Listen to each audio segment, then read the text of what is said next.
You're listening to the ESO Network, your station for all things geek. It's time for the DragonCon Report, your go-to show for both newbies and seasoned pros gearing up for the annual Downtown Atlanta Convention, with interviews, expert advice, and all the latest updates straight from the dragon's mouth and fans themselves. Stay tuned, you might just uncover something unexpected. Howdy, everyone, and welcome to the fourth episode of the 2024 DragonCon Report. I'm your host, Mike Gordon, and I'm pleased to introduce you to the rest of our station crew this week. Jen is with us, of course, working her magic on either side of the webcam. Howdy, Jen. How are you? I'm good. I'm trying to. Feels like we just did this, doesn't it? Yeah. We are about a week early this month. Yes, yeah. There was some scheduling things, so we're coming to you a little earlier this month, so I hope you guys don't mind, but there's still some information and some great discussion to be had. Channing is here with us as well. There he is. Hello. The name is Channing. Remember it. You know, I didn't think that, it was possible for you being a guest at DragonCon to go to your head, but apparently... Apparently, I was mistaken. Oh yeah, it's going all the way. I've already sent them my writer. but no, that line is actually from I won't spoil it, but from one of my favorite shows. There was a very sad moment, so that's where that line is from. It's my tribute. I understand. How are things going? You're joining us. Like I said, we're here a little bit early, so catching everybody off guard a little bit, I think. Yeah, but you know what? I think the people wanted to see us. There goes that going to my head again thing. I'm sorry. Yeah. I have a social life. I had to reschedule. Hey, no, it's Fiesta. No judgment. Next week is Fiesta. I have to go. That's cool. Oh, that sounds like fun. It's a 2-week long. It's like our version of Mardi Gras, except it's Fiesta. Gotcha. You had me at Mardi Gras. Wow. In a little while, we're going to be joined by some folks that are going to Julia, Mo, and Andrés will tell us give us insights to the volunteer experience at DragonCon. So that's going to be a lot of fun. We definitely want to hear from you guys as well. I'm drawing a complete blank on what I was going to say next. So that's why we have banners. That's why we have banners. That's absolutely why we have banners. I can put them on. And that's why we drink. Absolutely. Yeah. Absolutely. Yes. Yes, we are glad to have you join us. We see that there's a bunch of people watching us already. Thank you guys so much. To all our viewers on Facebook and YouTube, please, howdy. There's the audio version is still available as well. So if you are used to listening to the show on all the usual podcasting places, Apple Podcasts, Spotify, there's a bunch of them. I'm not going to name them all, but we're there too. In addition, you can always access past episodes at dragonconreport.com. However you access the show, please like and share, subscribe, spread the word. We love that. It's free to do. We're coming to you free of charge. But if you do want to support us, we do have a Patreon as well. In fact, we have a brand new offering on our Patreon. We do. Just started last month. So to save everyone's livers when we're all sitting here together live, now you can decide to drink at your leisure and hear us read the whole guest list for each month. Special on our Patreon. Absolutely. You'll find it at the ESO Network Patreon page. We'll have a direct link to that. You can see that right here on the screen, and in the audio podcast, we'll have it in the show notes as well. Yes, we will be exclusively reading this month's DragonCon guest announcements. Every month. And every month, yeah. Yes. So if you want to go, depending on how much liver damage you want to do, you can go back to past months and listen to them. Makes the perfect drinking game for all ages, depending on what's depending on what's in your cup. Yeah, not for all ages. I'm going to put a disclaimer. I would suggest you consult your doctor or primary care physician before playing along. Absolutely. Maybe update those organ donor cards. But thank you for your support, patrons. We really do appreciate you guys really a lot. And however you're supporting this show, we appreciate you guys. So I do want to mention that if you do want to leave us direct feedback, please send us an email at feedback@dragonconreport.com. You can also reach us via Facebook, Instagram. We love your support. We're available on all those social media outlets. There's some that I think we're still trying to navigate through, but we're definitely on Facebook. We're definitely on Instagram. And also need to point out that we are an unofficial podcast of the con. We are never have been connected with Dragon Con. For all the official news, we strongly recommend checking out the official site and social media outlets. Okay, all of that said, let's get started with some news and notes. Not a ton of news, but we do want to mention, of course, that Dragon Con is, for those people who are just joining us, Dragon Con is August 29th through September 2nd this year, Labor Day weekend. That's the official dates. Of course, your mileage may vary. 5-day memberships are currently available at $160 until June 14th. Media applications are still open. The deadline for that, I believe, is August 15th. They just opened. They just opened. Okay. Yes, so just a few days ago. Gotcha. They'll be open till August 15th. So if you do want to cover the con from a media perspective, and you can look at what the definition of that is right at the website. They have definite requirements that you have to check off. Is that correct? Correct. There is you do have to work. Yes. Yeah, absolutely. Yeah. It's not just a free badge. Just like our topic for tonight of no free rides. Yeah. Just like our volunteer topic of tonight, in exchange for a badge as media, you are working. You do get to have fun, but when you're on the clock, you're professional. There's a deadline to provide your coverage by after the con. It's about 30 days after con, but yeah, there's a whole list under media resources on the Dragon Con website. Absolutely. And there are some other ways you can still participate. Parade signups are still open. I understand they're almost full. Applications will be reviewed after registration closes. Guest applications are still open as well. May 31st, according to the website. June 15th is what the Comics and Pop Artist Alley area says for guest application deadline. So your mileage may vary there, but if you do want to apply to be a guest, or if you know someone who would be a good guest at Dragon Con, someone that you want to see at Dragon Con, try to see if you can make that happen in the next month. Fan table applications are still open. And of course, volunteer applications are still open. We're going to definitely get more into the volunteer experience a little bit later on in the show. But the next volunteer meeting right now is scheduled to be at the Hilton on the 27th of July.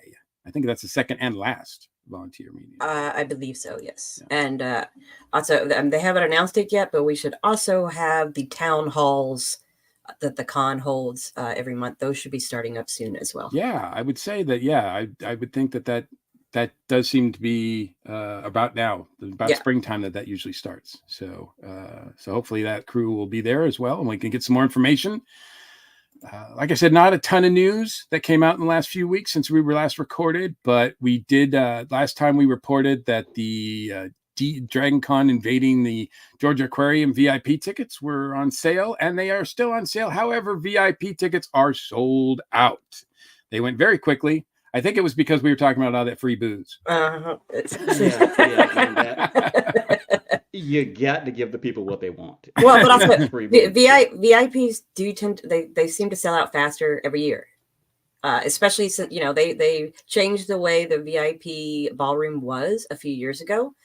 And that improved it significantly. So I think more and more people are just finding out how cool that room is, how much fun it is.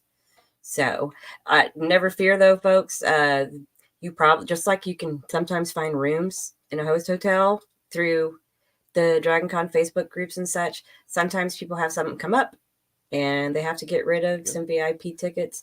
Unlike a Dragon Con membership, the aquarium tickets are not under a name. They are transferable. Just, always vet vet the person you're buying from. Don't fall for a scam. Yes, we Yeah. know, especially how those Facebook event pages can be with the random Yes. comments. Don't fall for those. Find, Yes. vet who you're Buyer purchasing from. beware. Yeah. Absolutely. Absolutely. If you're interested in being a panelist, I suggest you start paying attention to your favorite tracks, the ones that you really enjoy. They're probably going to start doing open calls for certain topics, and a lot of them are going to be teasing what the panels will be this year. So they're all kind of spread out. Some are on Facebook, but not on Twitter. Some are on Twitter, but not on Instagram. Find your favorite panels, just follow them, and by all means, they need regular people too. It's not all just celebrities at Dragon Con. If you've got a show that you're a fan of and they've got a panel on it, shoot your shot. If Yep. you're a podcasting professional and digital media is doing a podcasting panel, shoot your shot. There's nothing wrong with doing it. Just every track has their own rules, and if worse comes to worse, contact the track directly. You never know. Indeed. Absolutely. Yeah, I strongly encourage people to get involved with the various tracks. And a lot of times people have ideas. They don't maybe want to participate, but they have ideas for what they would like to see. Track directors love that. Love to have ideas and love to have more and more people participate. And who knows, if you get on one of these panels one day, maybe you can be a featured guest like some people. Well, I mean, come on, man. Let's. Well, we're going to hear about this every month until we get to con. And then he's going to just be posting selfies all during con with his badge. It's going to be a bit now. That's the whole thing. And God forbid someone asks me for an autograph. I promise you, I'm going live on TikTok with that one. Wait, you know how to use TikTok? Oh. I have to keep up with the youth and what they're doing. All right. A few days ago, our good friend Sven over at the Drunken Dragon Hotel introduced the Drunken Dragon VIP Hoarders Club. So if you are a fan of the Drunken Dragon, bought merch for him before, want to help support him, he has basically started what's like a Patreon membership for the hotel, where for $100 you can get some special DDH perks, such as a membership card holder, free shipping for a year in the USA only, for merch through the Drunken Dragon, exclusive access to a Horde members only merchandise area, more free swag than he usually sends out, and all of us who have purchased from Drunken Dragon know. It's crazy how much stuff he gets. Yeah, he gives you. So I can't imagine how much more is going to be squeezed in there. And he has it. It's just being teased so far, but he's got a lot of fantastic swag lined up for the year. But you signing up basically helps him finance a good chunk of the things he wants to produce throughout the year. And he is going to be opening up for the store to everybody for the current year's merchandise that he's been working on. I know he's going to have a bunch more Fallout stuff in there, and it'll be open in about 2 to 3 weeks with all new products, though he does have a few small things now, like the new Fallout patch.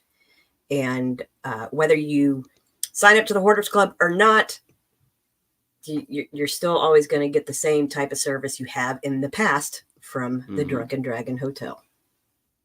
Absolutely. Yes. It's good. I think it's a great thing that he's doing. And I think, a lot of people are going to jump on this because, as you pointed out, I mean, even under normal circuit, like when you just buy anything from him, you get so much. Yeah, I mean, supporting him in this way, the things that he mentions, the benefits are probably not even half. Right. Yes. And as Rock and Roll just mentioned in the comments, he's also working on producing some items for our sober friends at Dragon Con this year too, because you do not have to be a drinker to enjoy the merch and the events, even though it's called the Drunken Dragon. So he's right now spitballing some ideas and brainstorming to come out with some merch to include those who enjoy con sober as well. There you Awesome. go. The Awesome. con is for everybody. Absolutely. Absolutely.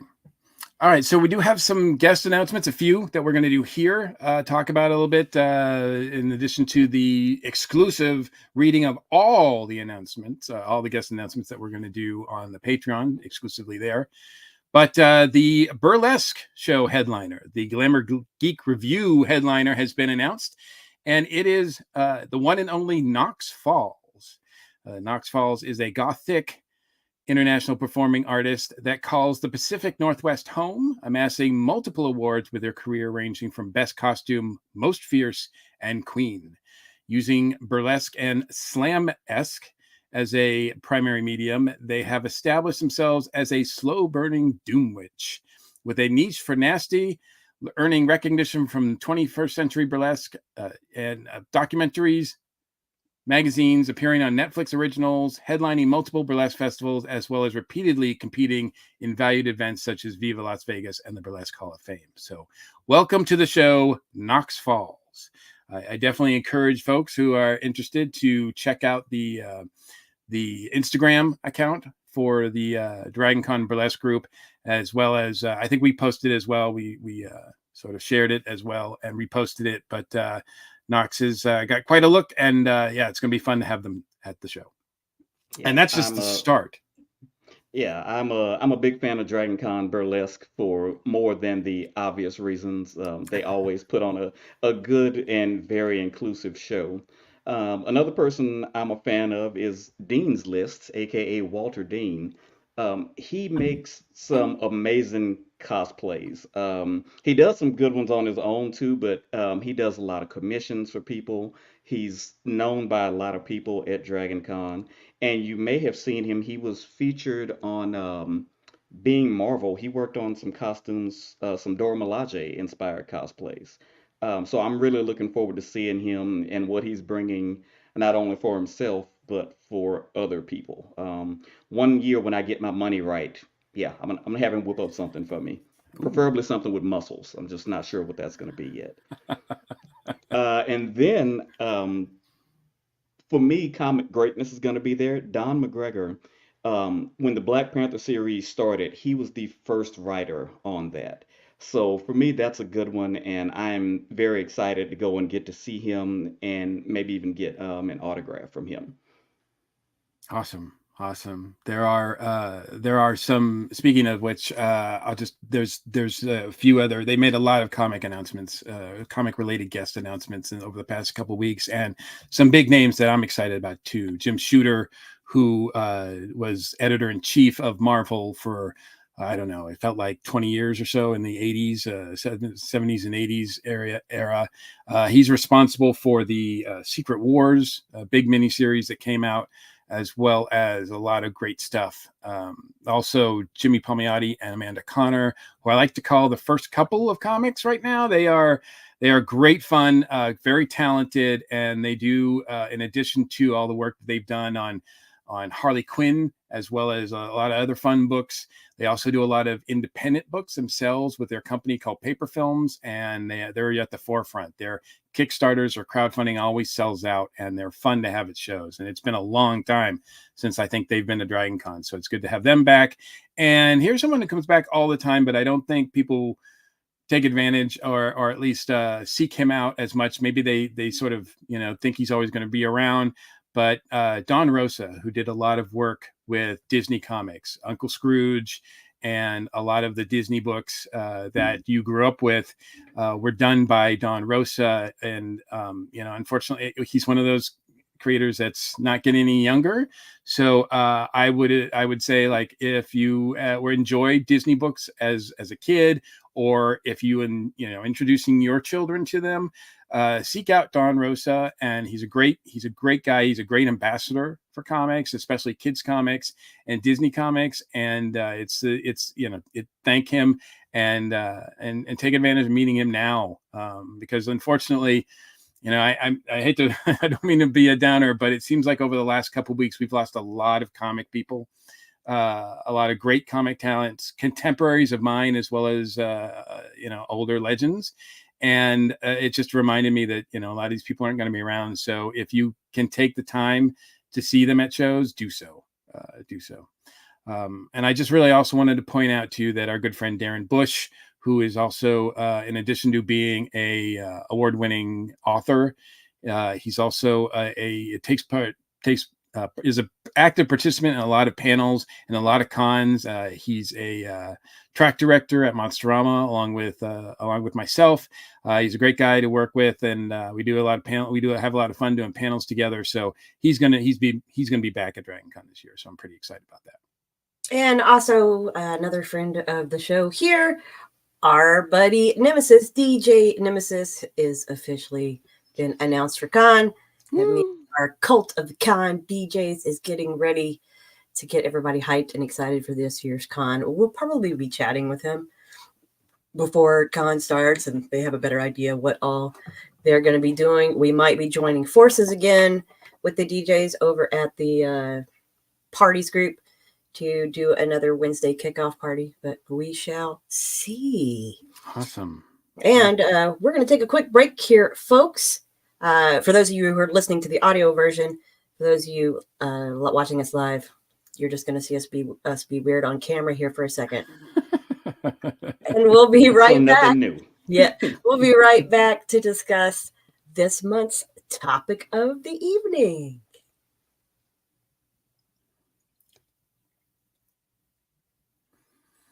All right, now it's time to talk all about the volunteer experience, and we've got some fun guests to join us. I guess if we can bring those folks in now, starting with Julia. Howdy, Julia. Hi. How are you doing? Good. How are you? All right. I believe we've also got Mo and Andrés, right, to joining us as well. There's Mo. Hey, how you guys doing? Howdy, guys. And I know you guys all have different and unique experiences, and I want to try to get to as much of those as possible. We want to talk to you guys about the volunteer experience. Julia, we'll start with you. Let's start with your first Dragon Con experience. How did you discover Dragon Con? What was your first Dragon Con experience like? My first Dragon Con experience was with Jen, that lady right down the screen. She's to blame, huh? Yeah, totally the one to blame. But yeah, no, she bamboozled me into coming to Atlanta in the middle of a hot summer, and yeah, my mind got blown. And then I was like, okay, yeah, I'm hooked. Bring me back. How do I jump into this gang? Is basically, and yeah, that was it. All down here. I was just like, take my. Had you been to other conventions before, or? You know what's funny? No, and. Okay. Bad is that Jen actually took me to another con like a couple months after, and I was like, ouch. Wow, these are so sad. I was like, wow, people need to experience the Dragon Con. But then again, I'm a little jaded because I like it, I like it for myself. So understandable. What would you say makes Dragon Con special in your mind? It is so freaking inclusive. Oh my gosh, like so inclusive, no judgment.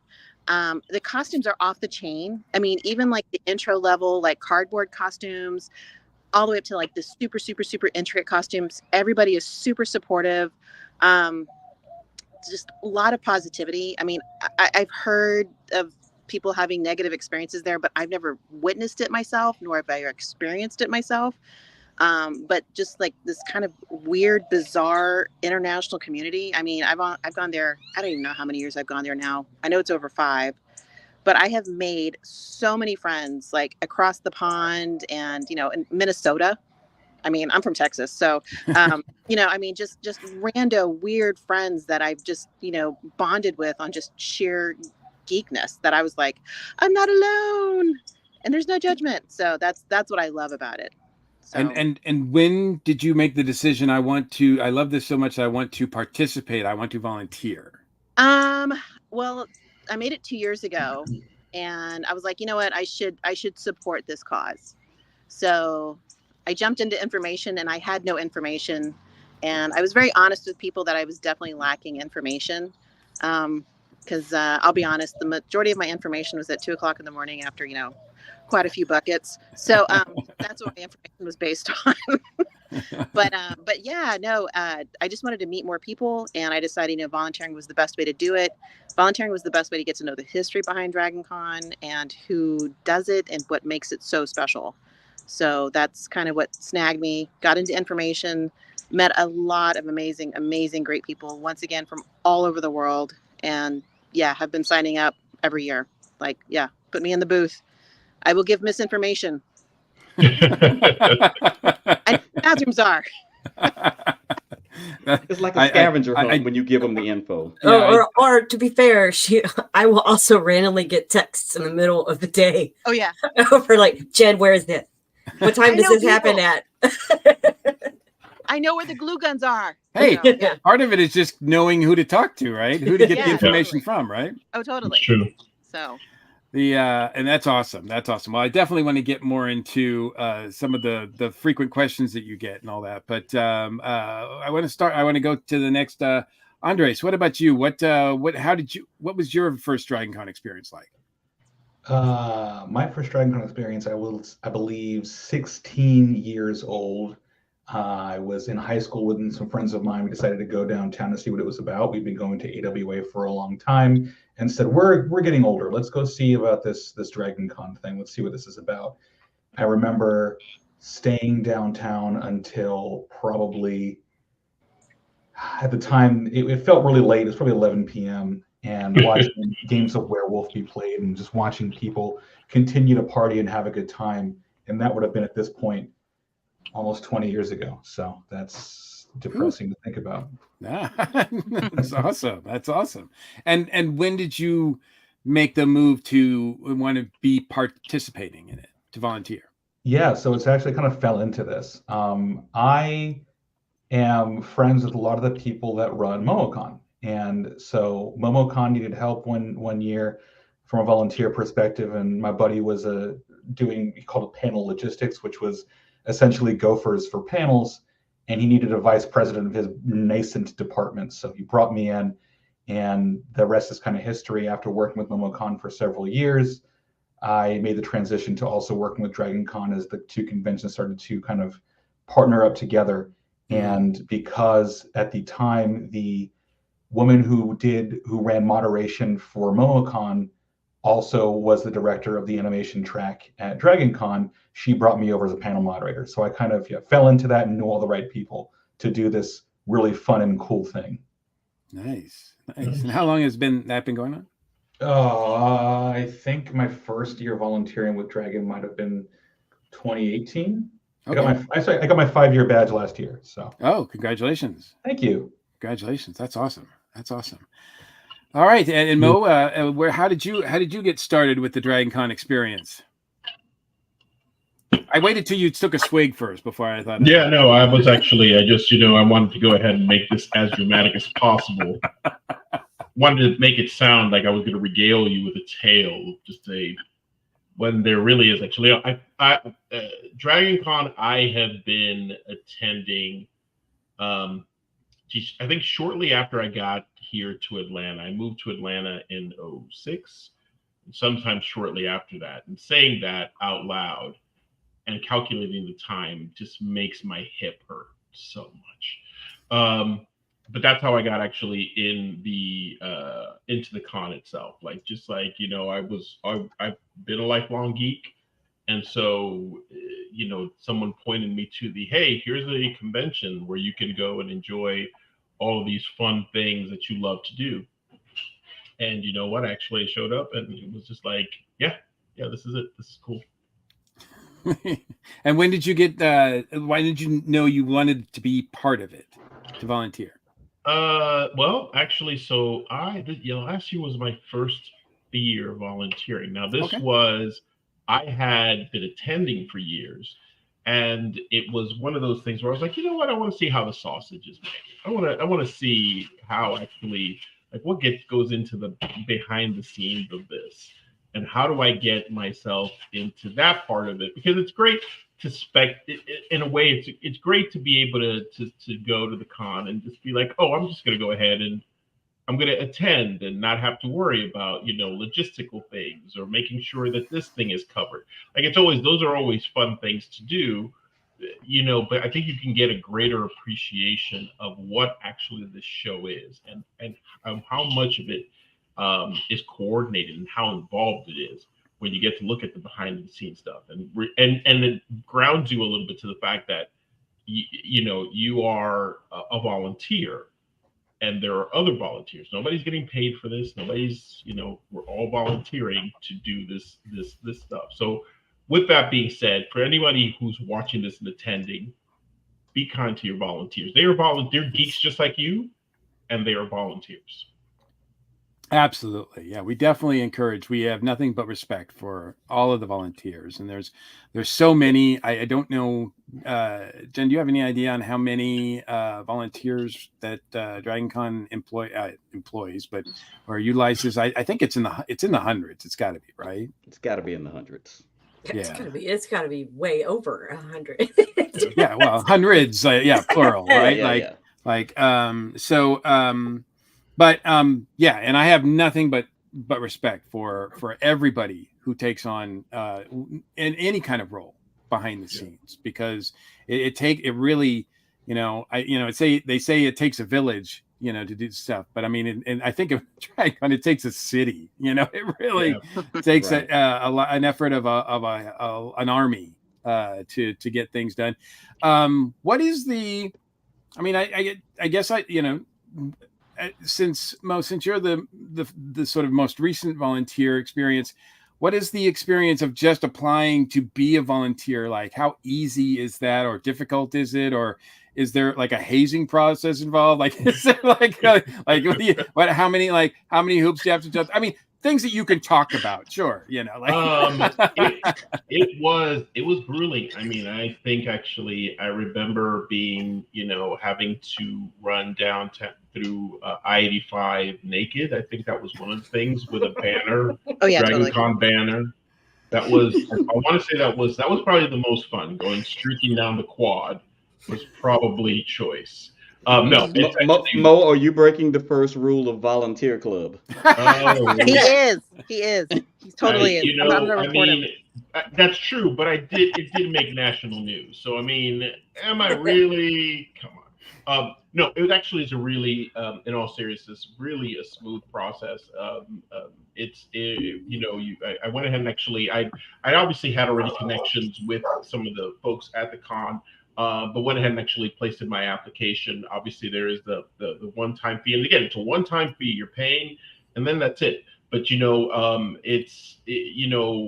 got to attend some of the volunteer meetings, got to meet some of the other people involved with the convention, and it's just a great experience, great networking, and also great experience again to see everyone there. And no, it was fairly easy. Like I think actually I'd sent my request via the DragonCon website, and within a couple of days I was getting a response saying, hey, what are you interested in, and stuff like that. And they make it easy because they also give you the categories.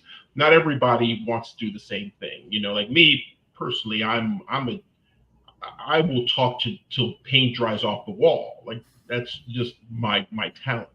But maybe you're somebody who is more inclined to being like, hey, I want to be more behind the scenes, or I like to, I like the audio visual aspect of it, or I want guest services, or any of those things. I mean, it's there, and they're always looking for people.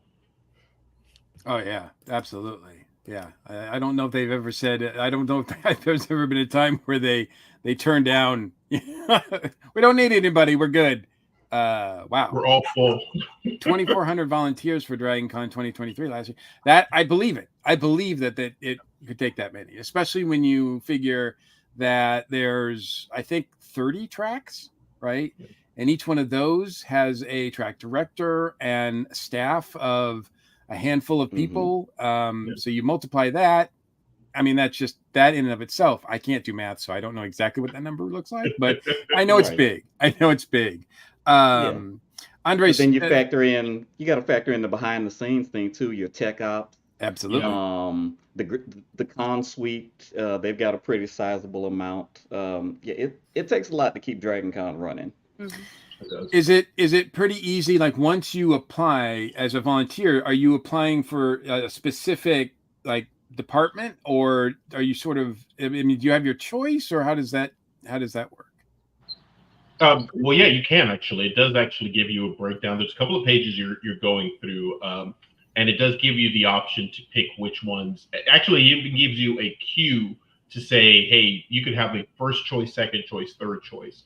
So that way, actually, if you don't get that, hey, I didn't get tech ops, for example, but you know what, I'm cool with doing security, or that's actually something I want to do as well. You get a couple of options there to work with. So it's not just like I said, they give you the options there right up front of what where they're going to need them. They don't necessarily give you like slots, but they tell you, hey, this is, these are the ones that are available. What are you looking for? Gotcha.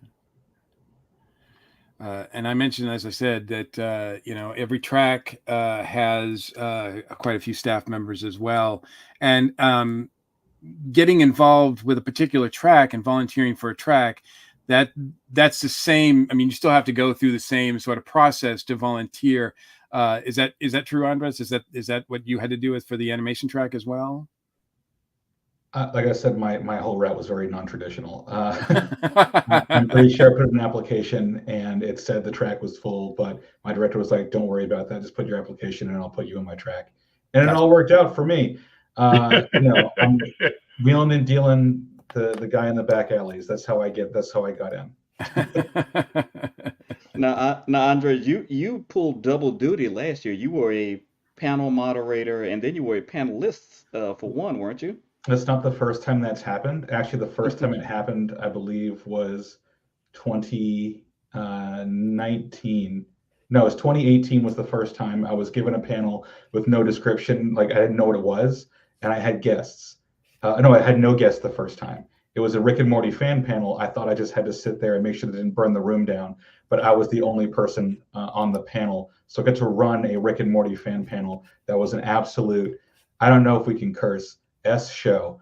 And it's kind of been a tradition since then. So then there was another one the year after called Cartoons That Curse, where I had two voice actors, an animation director, and an animator all on the panel, and there was no real description. And we made it up. We did improv. I'm an improv comedian by trade in the past, so we did a whole improv show using everyone's talents. It was remarkable and definitely 18 plus. It was raucous and wonderful.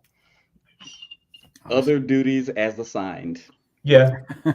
Congratulations, you're running a panel. And I actually made that a tradition. I said, give me one late night panel on Saturday night and don't tell me anything about it.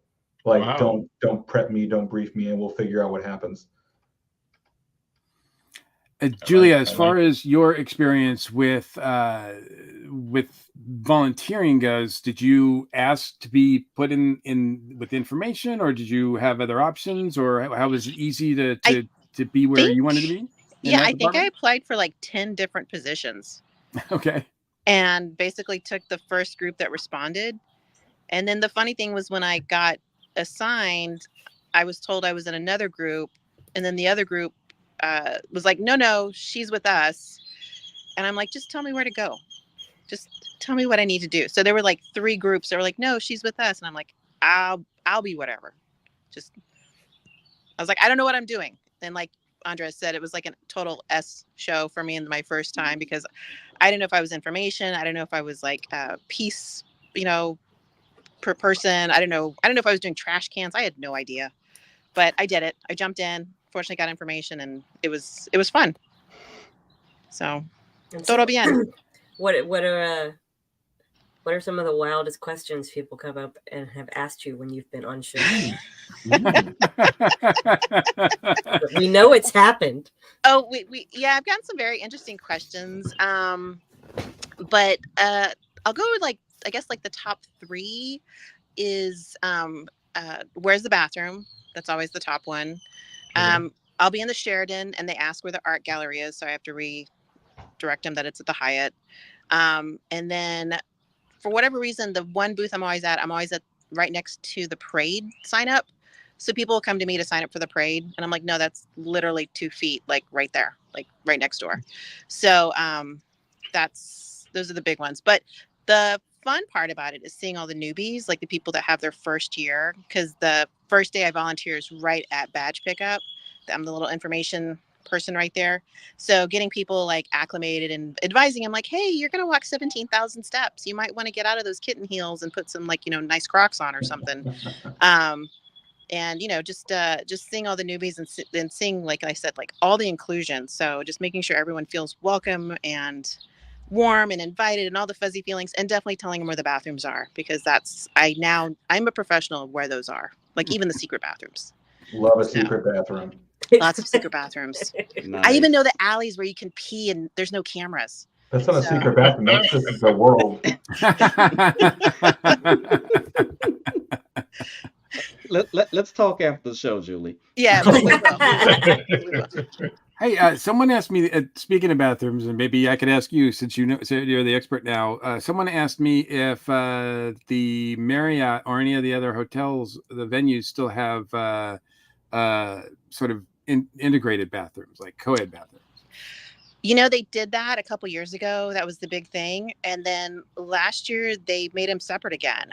But I did notice that, especially at the Marriott and the Hilton, they were more integrated. So they didn't like balk, like whoever, as long as you didn't get sick on the carpet before the bathroom, they didn't really mind. As long as you cleaned yourself up and like, conducted yourself like, a human or, an android releasing your oil in the proper facilities, you were totally fine. But yeah. So, but I think this year, I mean, I haven't really heard much on the bathroom details, but I have a feeling it's going to be more integrated. So. Yeah, but then again, I'm one of those Cavalier is. girls that, when I gotta go, go. And if the line is shorter in the boys' bathroom, I am definitely heading over there. I'm just saying. You're gonna see me. You're gonna see the landlady or the Chancla Wonder Woman in the boys' bathroom. Don't balk, please, because I gotta go. Every bathroom's gender neutral if you think about it. Totally. That's right. Yeah. Same philosophy as every pizza is a personal pan pizza, if you believe it. Same logic occurs. Same logic. As far as any other fun behind the scenes stories, Mo, I can't believe you don't have a few. Ooh, volunteer stories, you mean? Let me see. Let's see. Well, obviously you could have funny non-volunteer. Funny non-volunteer. Yeah, it's either. We just at con. Ooh, gosh, actually, I just I'm trying to think of anything that strikes me right now. I feel like every experience I've had at a con, whether negative or positive, is just been one of those things where I just chalk up to be like, hey, it's con. Like, it's a weird sort of state to be in, where I don't walk into the con anymore, think to myself, oh my God, this is gonna be insane. I really do am like, oh, somebody threw a chair over at the Marriott and threw it over the thing. Okay, that's con. That sounds about right. And, yeah, and so that was something different. That was a mess. That was. It was, but that's what I'm saying. Like, I guess it's sad to say maybe I'm a bit desensitized. Maybe that's what it is. It's just sort of like yeah. I was there when the Hyatt still had their pool open and the couch went in the pool. Yeah. So yeah, once that happened, and then the chair, it was like, yeah, I hate to say it, but that sounds about right. Yeah. Just like for some reason, furniture gets thrown, and people wonder why all the furniture gets moved out of some of the lobbies. Jen, that's why we can't have nice things. That is the reason why we can't have nice things. Some people, right? Yeah. We can only sit down. There's always some people. We can only sit down at the Hilton. Right. Well, actually, next year I'm going to be renting folding chairs in the lobby of the Marriott. That's going to be my side hustle. Oh, nice. Yeah. So they want to get rid of the chairs. Yeah, a couple of bucks an hour. Can I put I was thinking about having a booth right next to yours, if you don't mind. It's just going to sell Dr. Scholl's insoles. Can I put mine right next to you? Because hey, I can't imagine. It'll be a fun time. Oh, it is. We're gonna make bank. We're gonna be like, people are just gonna be like, my dogs are barking. Here's a Dr. Here you Scholl's. go. Yeah. Here you go, and we'll be just raking it in. Hey, Just see, let there's the- a product idea for Drunken Dragon Hotel right there. Shoe inserts. Hey, don't give away Mo's idea. Oh no, you know what? I love giving ideas to people because I just think actually like I am the Don Draper of stuff. I just give ideas out. You do whatever you want with it. You know, actually, the first time I met Julia, I think actually I had pitched that idea. That one I'm not going to say anything because that one I'm still trying to work on. But I did tell Julia about one specific idea that I had about maybe something we could do at Dragon Con that's a series that would be really, really cool. Oh, I didn't forget. Oh, I didn't forget. Oh, no, I'm saying, I'm holding you to it. I'm got you. But I was gonna say, so we're talking about Dr. Scholl's. You know how they did the IV bar last year, and like everybody that was super raging hungover felt so much better the next day. It's great. Yeah. Why don't they have like a little like those little massage chairs? You know what I'm saying? Like, Well, can they we get do- some masseuses up in there? I 'Cause, think like, they did bring. I would pay bank I think for they like did bring in a 15-minute masseuse. masseuse person or somebody, like right next to the Ivy bar in the downstairs of the Marriott or the Hyatt. I mean, come on. Didn't they do? Didn't they have one day in Volunteer Village where they had somebody doing like 15-minute massage? Well, if they did, I wasn't there, or I was working.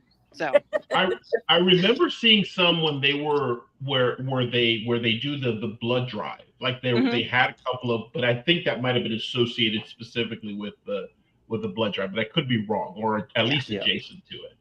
Yeah, I do remember that. Somebody had actually posted a comment about the con suite where somebody who worked the con suite was saying, you know, people will come in and be like, hey, can I get a burger? It's like, no, but you can have a peanut butter and jelly sandwich. We're looking at this the wrong way.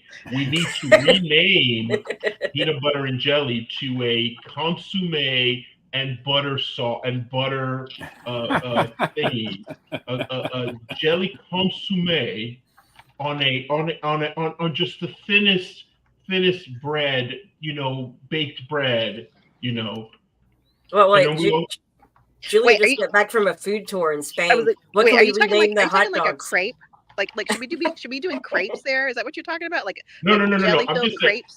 No, No, just I'm just rename it. renaming a peanut butter and jelly and just actually make it sound real super fancy. Mm-hmm. Yeah, We have just these- call it a these- peanut butter and jelly reduction. People Right, love that word. a reduction. There you go. Or deconstructed. Deconstructed reductions are an actual technique. It's you're reducing the liquid until it's a thicker consistency. So jelly in and of itself already is a reduction. See, so it's not a lie. So there you go. It's Yeah, not you're lying. not lying. You're not lying. That's what I'm saying. We're just adding some pizzazz to it, man. Just, you know what? They come in for the popcorn. You tell them that we have this amazing corn that we buttered and baked to perfection, and you sell it like that. We have hotel water that is from the finest cisterns and wells. It's All right, local artisanal clean pipe water. Okay, Clean what pipe it is. water. we're getting off track here. I do want to sort of take that though, because you kind of brought, so I do want to see what, besides for all the work that you guys are doing, because it is work that you guys are doing.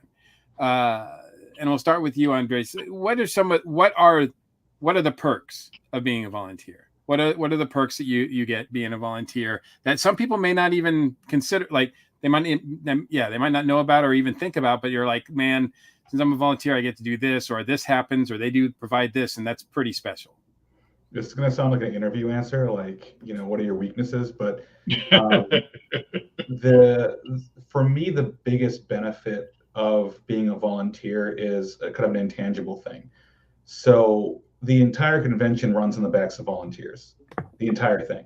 Without volunteers, it doesn't happen. And so, especially in the role that I am in, where I end up being sort of, I call it between the scenes, because the whole point of a panel moderator is not to be featured. It is to feature the talent and to make sure the talent has an opportunity to share incredible stories that they wouldn't have shared previously. So I skip every question about their favorite episode and their favorite person to work with, and dig into like questions about their family and their dog and their life and like who they are as a person. And that the reward for that is monumental. You'll have people come up afterward and say, that was such a fantastic panel. I never knew that about such and such a person. And so I think that any gratitude you ever get to experience is the biggest kind of reward, and is the reason why I kind of in recent years, I've basically come to do my panels and gone home. Like, I love hanging out. I love the partying. I love seeing my friends. I love all the different aspects and the access that I get to the convention and to these celebrities that I'm interviewing. But really, at the end of the day, I'm there to serve, to facilitate the convention. And so that for me is the biggest kind of bonus. I know it really probably isn't what you were looking for in terms of like, you get to eat peanut butter and jelly sandwiches on the 10th floor of whichever hotel it is. I've never once made it to Con Suite before. I haven't. I've seen the door open. I haven't gotten close to it though. Never. I think in my 30 plus years, I think I've been in it once. And so it is, there's a lot of great benefits insofar as,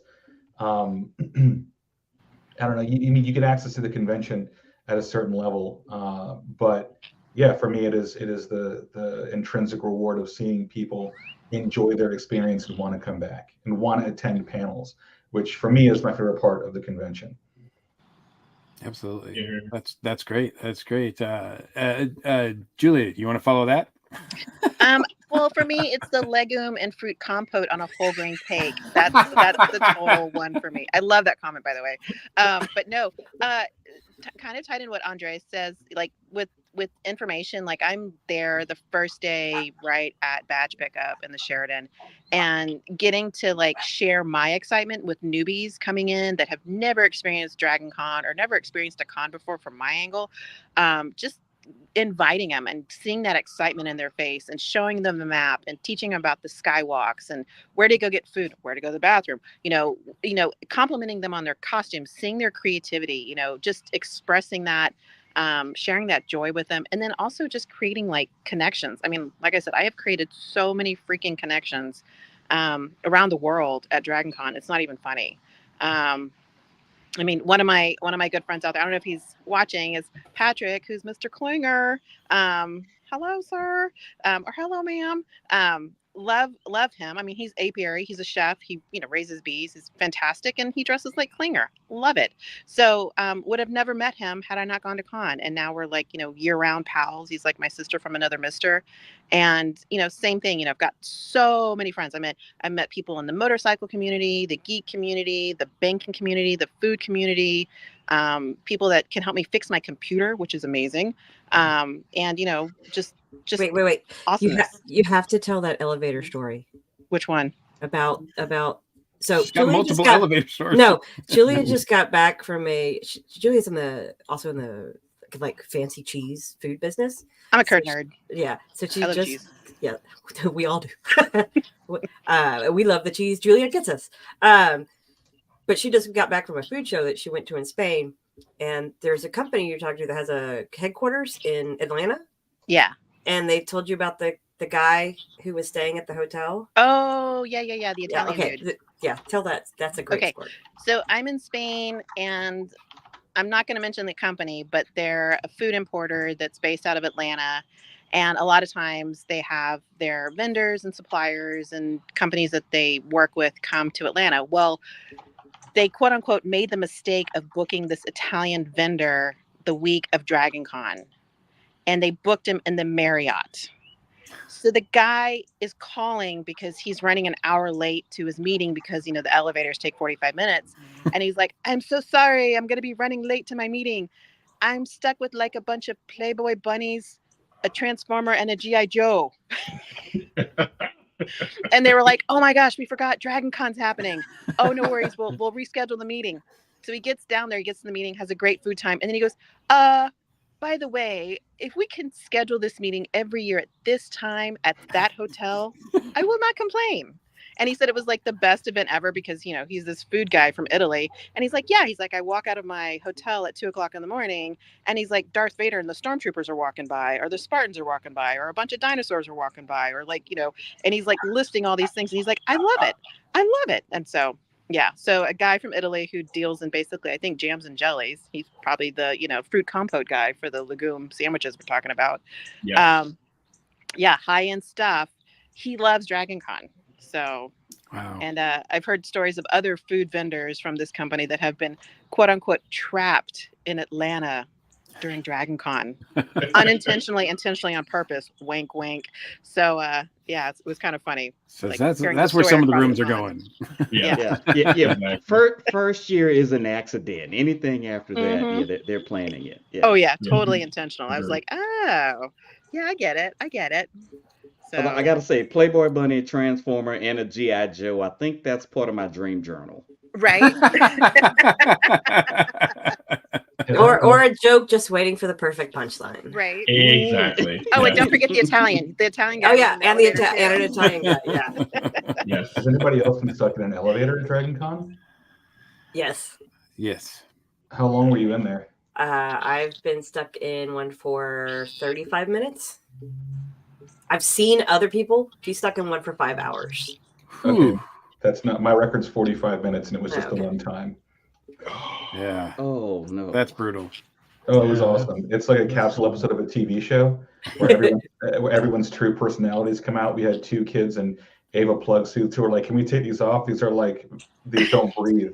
So they were in their like underclothes. Then there was the one guy who was an antagonist who decided to egg on the woman having a panic attack to make her day worse. Oh my god. Oh, it was amazing. No, that was like, you had a full microcosm of humanity trapped in an elevator in Dragon Con. That's pretty wonderful. Wow. Yeah, I have to say the funnest elevator event was at the Wyatt? Is that the other one? The other big hotel?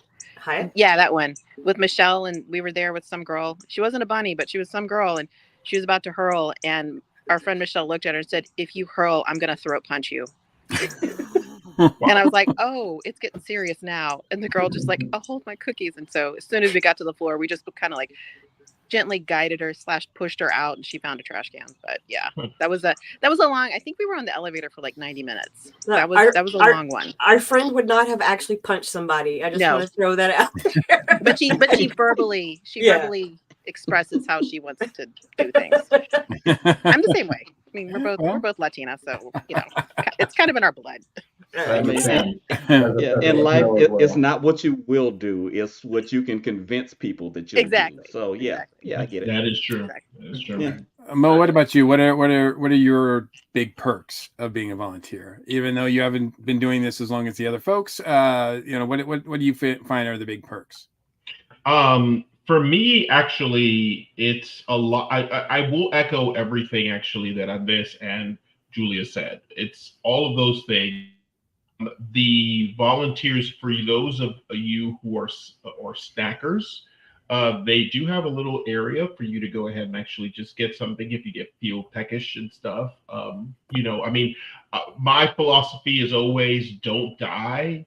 That's my first rule of Dragon Con is don't die. So the fact that there is a place where you can go and maybe get a bottle of water, maybe get actually a snack, that is always important, because I think actually you can lose yourself in the experience of being at a con and forget all of the other things, like the normal functions, like, you know, eating and bathing and bathing and stuff like that. Like, people will do that at a con. So, but going back to your question, it is for me, the one of the most rewarding things was, again, I've enjoyed this con for many years. I feel like I owe this con, you know, for me to give back, and that is actually really important to me, is that I get a chance to give back to a con that's given me enjoyment, and maybe actually for the next person, that whether I'm moderating at a panel or whatever, or emceeing an event or something like that, if I'm making the next person who maybe is coming in the door for the first time, making their experience that much better, then that's That's what I'm there for. That is exactly what I want. I want to be able to lift them up and have them say, build that core memory to be like, you know what, I want to come back to this con. And not necessarily that they're saying, hey, because of this guy. I want to go back to this con because of this energy that I got from this con. Well, I know. Go ahead, sorry. I know a lot of people out there who have gone to con before. They've thought about volunteering and maybe haven't made the jump yet because they think maybe they won't get to enjoy the con, or they're going to have to work too many hours, or it's going to be too stressful. There's a lot of reasons people can come up with not to do something. But what would you say to those people who are on the fence and are worried they won't get to experience con the way they like to? Like, you still get to have fun, right? You still get to go absolutely to panels, parties. You do, but your time, there are more demands of your time. So I will say the way that it's not a free ride to the convention. You are there to work. You are there to provide a service to the convention. So I would say that if you don't feel compelled strongly to do that, I would actually say maybe don't volunteer. If this is a way you like to enjoy the convention, if you like the freedom of being able to go wherever you want, whenever you want, without asking anybody permission, that's fine. Then enjoy the convention. But if you want to volunteer, I think you need to do it with the knowledge and understanding that you're there for a purpose. You're there to make the thing run, and that there will be times when you'll want to make a panel and you'll have to negotiate with 6 people to cover you while you go to a panel, or it's a different experience for sure. I don't think it's a negative one. I don't think it's worse. I don't think it's better. I just think it's different. And so, to be really frank, if you don't want to, don't do it, I guess. And actually, I wanted just to piggyback off of what Andrés just said right now. That's actually true, because that was part of the reason I've been attending for years. And this past year was the first year I was like, I want to go ahead and do it. Was I mentally prepared before then? A lot of what you said rings true. I was just sort of like, I don't know that I want to. I don't know if I want to commit that time. This is sort of out of the entirety of the year when I'm, the rest of my life is dedicated to making sure I'm paying bills and stuff like that. This is the one weekend I get to just completely decide, hey, this is for me. There is that piece of it. So yes, I would say actually, if you might get to a space where you're like, this is what I want to do. And that's where I am right now. I was at a space where I was like, I've enjoyed it. I do want to see, actually, I want to enjoy it in this other way. And the other thing too is that when you sign up to volunteer, yes, there is the benefit. I think if you volunteer, I think it's 20, 25 hours, you did get a pass for the next year, which is a nice benefit. But at the same time, if you don't want to take advantage of that, and your time constraint is a little limited, you can volunteer for a 4-hour shift. Yeah, or if you just want to get your feet wet. Badge. Yeah, if you want to get your feet wet, you can volunteer for, a couple hours or a day. And there are certain areas that you can go volunteer at that will just take you just for that day. I would say any assistance or any help or any extra bodies, they're always definitely needed and wanted, whether it's stacking chairs or handing out, peanut butter and jelly sandwiches, or directing people where to go, or even the information booth. That one day, that 1 4-hour shift, it's always beneficial. But yeah, there are other, I guess you could say, I don't want to say monetary, but there's the badge thing, there's the village, but then there's the side perks. You get to meet a lot of people. Sometimes you get to find out about parties or events that you didn't even know about. You get to find out about panels that aren't highly advertised or whatever promoted. And you get to go see some really, really great, funky things. And like I said, meet a lot of amazing people. So. Yeah. And I think one thing Julia, you're kind of on building on that, and you've kind of talked about it as well, but I'm also kind of curious as to whether or not there's other, experiences that you've had because you volunteered that have helped you outside of DragonCon?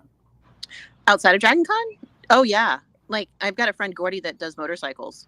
And so I introduced him to another friend of mine that does motorcycles, and he specializes in Triumph motorcycles. So there's a huge Triumph connection. But then I have an old 66 Ford Fairlane that was having some issues, and he hooked me up with some, car knowledge. And then as far as costuming goes, there's a couple people that I connected through couture costuming just individual home seamstresses, costume designers, things like that have helped me get over some hurdles with my costumes or my outfits. There's, people outside that I've met in Texas that, when I'm in their area, we'll get together and have dinner or lunch or a couple drinks, and we'll jones out about, getting ready for Dragon Con. Like I said, my friend Patrick, and he's based outside of Atlanta, he's a chef and he raises bees. And so, seeing all of his adventures and, talking to him about sewing and all that stuff. So, we've got a friend named Jason out in Florida who's, an app computer whiz. I mean, unbelievable. Then another friend of mine, Frank, who is in Georgia, Alabama, I believe. He's a bank guy. He's in the financing world. I'm in the financing world. I work for a bank. So, we talk about, bank regulations, which are totally boring and totally whatever. But yeah, I mean, outside of con, I've met so many people, and that's just like the tip of the iceberg. So, and then, being con is con. I run into those rando weird people that I love because they get mad at me because I'm not dressed up in a certain costume that I've worn the last year, the year, 2 years before, that they remember that they oddly keep a picture of me on their phone for. So love that. So yeah, but yeah. Yeah. So definitely the people that it sounds like the people in the community that are there, you can take outside of con as well. And that's an amazing thing. Andrés, what about you? Is it the people as well, the experience, any sort of skills that because you volunteered at Dragon Con, it's helped out with life outside of Dragon Con? Yeah, for sure. So doing panel moderation again is a very delicate art. There's a lot of give and take. There's a lot of discussion that you have to facilitate without becoming the primary focus of the discussion. You have to keep it long, keep it organic, keep it flowing. And so that has strongly helped my facilitation skills, which I use in my day job as well. So my facilitation skills were helped by both improv comedy and by panel moderation. So those two things, and the connections I've made at Dragon Con are typically people I already knew going in. I did meet my ex before my wife at Dragon Con, so I got a nice benefit out of Dragon Con. But I would say the best benefit I got, besides that sort of feeling of trying to make other people's convention as cool as my first experience at Dragon Con, which is kind of my goal with every panel that I'm moderating, is to make that panel because the people who are in that panel, they're there for a reason. They really care and they really want to see that person speak. And so if I can make their experience of seeing that person speak the best one they've had, that encourages them to come back and to do more and to participate more, and it perpetuates Dragon Con. So the intrinsic reward has been great to have, but also, yeah, in my real life, the facilitation capacity and the ability to speak more competently about things that, I don't know, maybe I don't have the best insight into, but can get there with the help of a person and with enough smoke and mirrors in my approach to words and dialogue. Absolutely. Well said. Listen, there are using those skills right now. Yes, there are some things I'm good at, and talking is one of them. Awesome. I want to be a voice actor one day, so it pays to interview voice actors. Excellent. Mo, what about you? Are there skills that you've picked up already by volunteering that have helped you outside of Dragon Con? I think actually it's pretty similar. I've been able to use this opportunity to and sort of been bit by the bug of asking to volunteer. Like Dragon Con's sister con here in Atlanta, MomoCon, is a bit smaller. They are actually, I put in a request to volunteer there as well, just because I had such a good experience with Dragon Con. And I want to be able to refine those skills. I actually also was able to also with those skills make some connections. There was a convention a couple of months ago here, Atlanta Comic-Con, one of the ones that are owned by one of the bigger company that does the sort of like the other convention circuit, and I got the call like the night before or a day before saying, hey, are you available this weekend? You know, we are short a couple of moderators. Would you, you know, if you're not doing anything, would you want to come over and moderate? And I was just like, yeah, I mean, it's absolutely. I love the opportunity. I love the chance to be able to, like Andrés said, just, you know, help with that con experience, that first con experience. And then, you know, I mean, there's obviously some gratification on my side because, again, I'm doing nerdy stuff that I like. I'm talking nerdy stuff. I'm talking to people in the industry or people that are actually adjacent to the industry about nerdy stuff. I mean, that's something that there's really no amount of money that you can really a price tag you can put to that experience. You are able to then go ahead and actually keep with you and also grow from. And hopefully my hope is, that I can continue to craft, you know, sort of sharpen my craft and be able to, you know, use that to, hey, say if there's any other convention, we need somebody to just be the person here who just hands the ball off to someone else, you know, so they can go ahead and talk about their project and stuff like that. Awesome. Count me in. You reminded me I have to call somebody at MomoCon about this coming year. Well, I'm gonna look for you, Andrés, so just so you know. That's fine. I'm pretty noticeable. Here to that. That's me too. Somebody needs to put that on a T-shirt. Just, I'm pretty noticeable. There you go. Instead Sell of that with my the foot insoles. Yeah. Awesome. Well, I think we're getting ready to wind down. So I definitely appreciate you guys' time and telling us a little bit more about the DragonCon volunteer experience and your experiences with DragonCon. I hope we haven't done anything that's going to get you guys in trouble at all. But you guys, I assume, you know, and let us know if you guys are going to be involved this year, planning to be involved this year. Where can people find you? And if you've got anything outside of DragonCon that you want to plug, feel free to do so as well. We'll start with you, Julia. I'm definitely volunteering again, and I'm back in information. The last couple of years, they always had me opening at the Sheridan on badge pickup day, which is always fun because I get to tell them, like, no, this line's for badge, this line's for the store. That store line is crazy ridiculous, by the way. I'm like, oh my gosh. And then I'm usually at one of the other 3 motels. It's usually the Hyatt, the Marriott, whatever, you know. So, but yeah, you'll find me somewhere. And I'm usually kind of loud. Sometimes I try not to be. I definitely try to be snarky, but I do try to give proper information, not misinformation, but sometimes I will have fun. I appreciate it. And anything you want to plug outside of the con? No, I'm just looking forward to seeing everybody. Awesome. And just letting my freak flag fly and let my hair down and get a little crazy. So, yeah. Andrés, what about you? Thank you so much. Where are you planning to lend your services again this year for the animation track or anything else this year? Unless they kick me out, I think I'm still on for doing that. So we'll see what happens. I don't think I've been kicked out, but there's still time.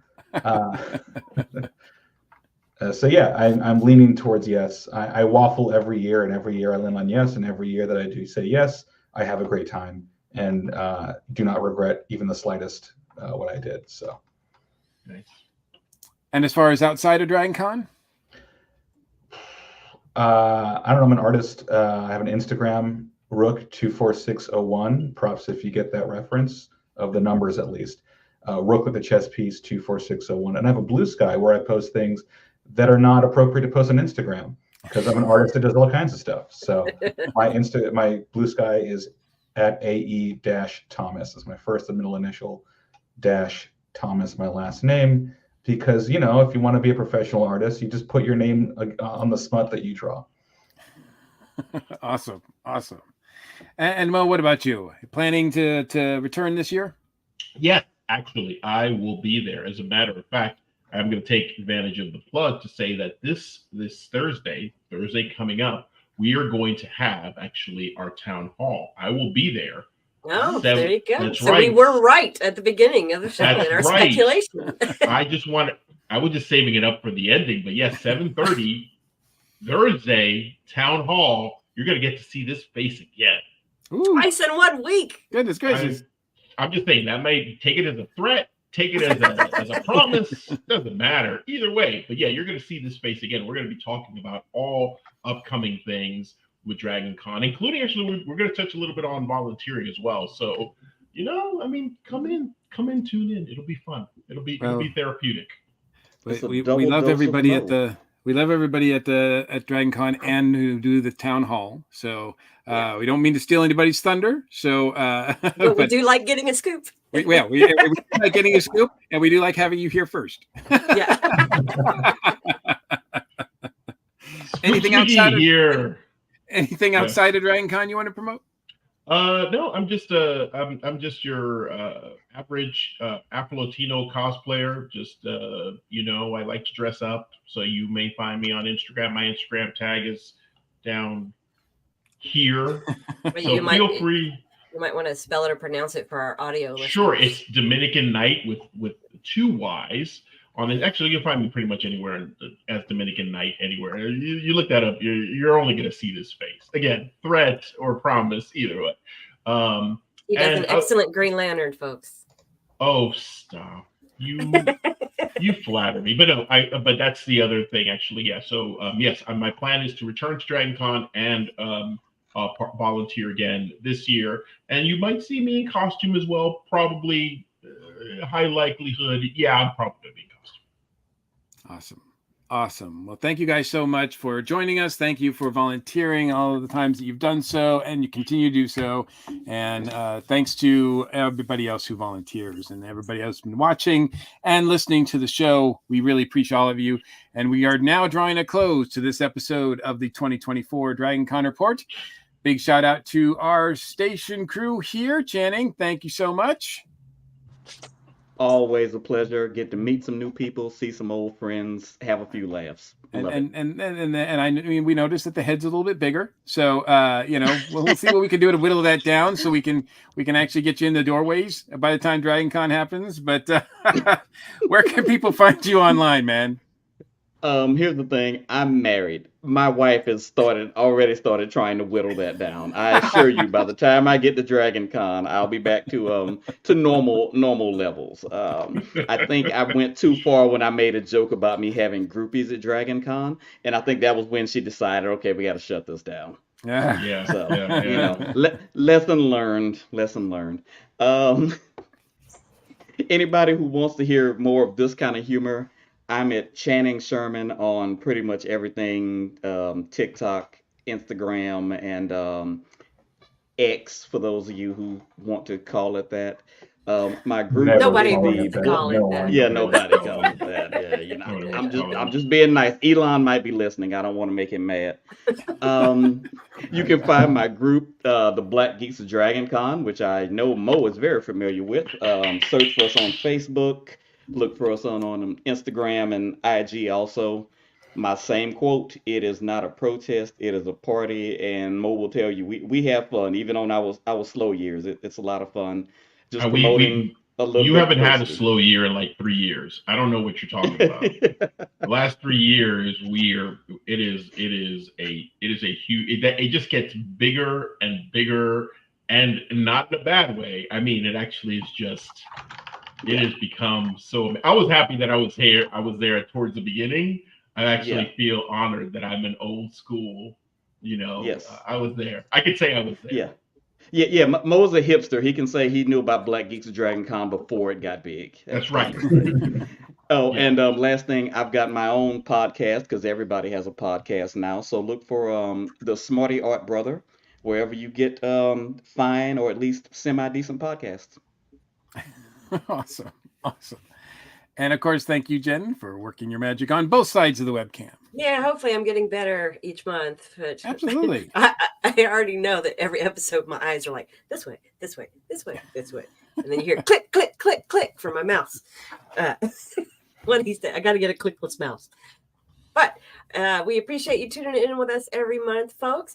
Don't forget that you can find the full monthly guest announcements now on the ESO Patreon under the Dragon Con Report. If you want to hang out with some of the people that like to go to the nighttime parties or the tiki parties or the cigar parties and go see concerts and more, you can also find me as I'm the creator and one of the admins for the Dragon Con Parties, Meetups, and More group. We have a Facebook page and we have a Discord. And you can also find me hanging out on the ESO network. Absolutely. Absolutely. That's awesome. We are a proud member of that ESO network. We have a cool TeePublic store filled with all kinds of swag, including a very cool design for the Dragon Con Report podcast. That logo is awesome, and I love seeing it on different kinds of things. So there's a link for that on the ESO network page, as well as in the show notes if you're listening to this. We also have, as Jen pointed out, a Patreon page. Thank you, patrons, for all your support. We really do appreciate you. Whether you're watching or listening to us, support our show with a like and share and a subscribe if you're on YouTube. We love that feature as well. If you want to leave us direct feedback, please do so at feedback@dragonconreport.com. You can also reach us individually or as Dragon Con Report on Facebook and Instagram.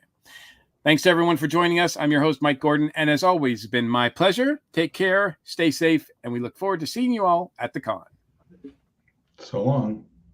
Thanks for tuning in to another episode of the Dragon Con Report. Whether you're a longtime fan or joined us for the first time, we hope you've gained some valuable insights and tips to make your Dragon Con experience unforgettable. Don't forget to stay connected for more updates and future episodes. Until next time, keep learning, keep planning, and keep the con spirit alive.